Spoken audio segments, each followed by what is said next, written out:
រះហើយមិនក៏មេឃមិនតន់ភ្លឺសន្តិភាពមានហើយមិនបបួលតែគ្នាឈឺចង់បាញ់ចេញសាច់នំឬក៏គិតតែខ្ញុំព្រឺវិនិស្សកម្មនៃសង្គ្រាមអ្នកណាក៏ដឹងឮសំឡេងក្របរំពងព្រៃ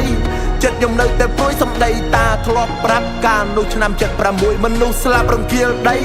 ហើយសាកសពរលួយហេតុអ្វីចង់មានសង្គ្រាមមកលើផែនដីតែមួយខ្ញុំបន់មេឃខ្ញុំបន់ព្រះឲ្យក្រាបសំពះអ្នកមានគុណខ្ញុំលាពុកលាម៉ែលាស្រែនៅផ្ទះខ្ញុំបើសិនជាកូនមិនវិលត្រឡប់លោកទាំងពីរសង្គមយំទងជាតិលើស្មាការពារមាតុភូមិស្រុកខ្មែរស្រុកខ្ញុំស្រុកអំបូរអ្នកក្លាហានគ្មានអ្វីត្រូវខ្លាចកើតមួយជាតិធៀបមួយចានហ៊ានធ្វើគ្រប់យ៉ាងដែលពួកអ្នកមិនអាចស្មានលះបង់សាច់ឈាមស៊ូស្លាប់មិនស្ដាយប្រាណខ្ញុំជាអ្នកចម្រៀងក៏អាចខ្លាចជាទាហានកុំសំបីតែគិតបើសិនអ្នកមានចិត្តបំពេញកុំសំបីតែគិត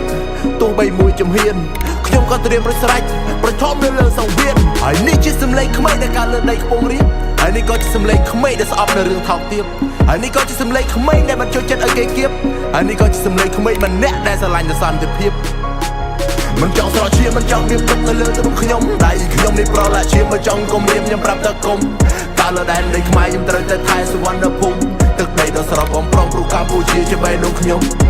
មិនចង់ស្រកឈាមមិនចង់មានទុកនៅលើទ្រង់ខ្ញុំដៃខ្ញុំនេះប្រឡាក់ឈាមមិនចង់គំរាមខ្ញុំប្រាប់តែគុំកាលលើដែនដីខ្មែរខ្ញុំត្រូវតែថែសុវណ្ណភូមិទឹកដីដ៏ស្រស់បំព្រងព្រោះកម្ពុជាជាបេះដូងខ្ញុំសួរថាអ្នកណាដែលគេចង់បានសង្គ្រាមសួរថាអ្នកណាចង់បង្ហូរសាច់ហើយនឹងឈាមចង់រស់សុខសាន្តគ្មានអ្នកណាមកបំពេញតែបើសិនគេរំខានសួរអ្នកណាដែលនៅស្ងៀម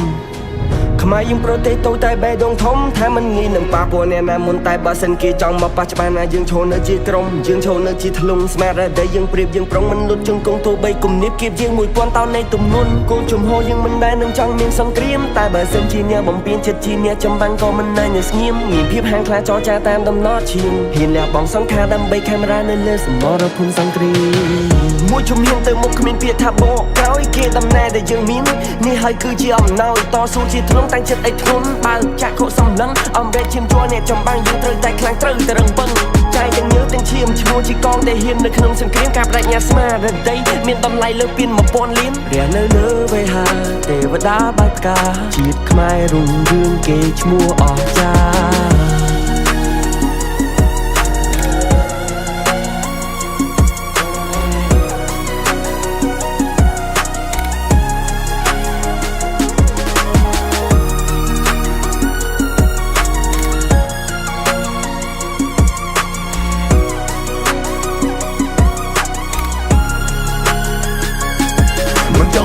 មិនចង់មានទុកនៅលើទ្រង់ខ្ញុំដៃខ្ញុំនេះប្រឡាក់ឈាមមិនចង់គំរាមខ្ញុំប្រាប់តែគុំកាលលើដែនដីខ្មែរខ្ញុំត្រូវតែថែសុវណ្ណភូមិទឹកដីដ៏ស្រស់បំព្រងព្រោះកម្ពុជាជាបេះដូងខ្ញុំមិនចង់ស្រកឈាមមិនចង់មានទុកនៅលើទ្រង់ខ្ញុំដៃខ្ញុំនេះប្រឡាក់ឈាមមិនចង់គំរាមខ្ញុំប្រាប់តែគុំ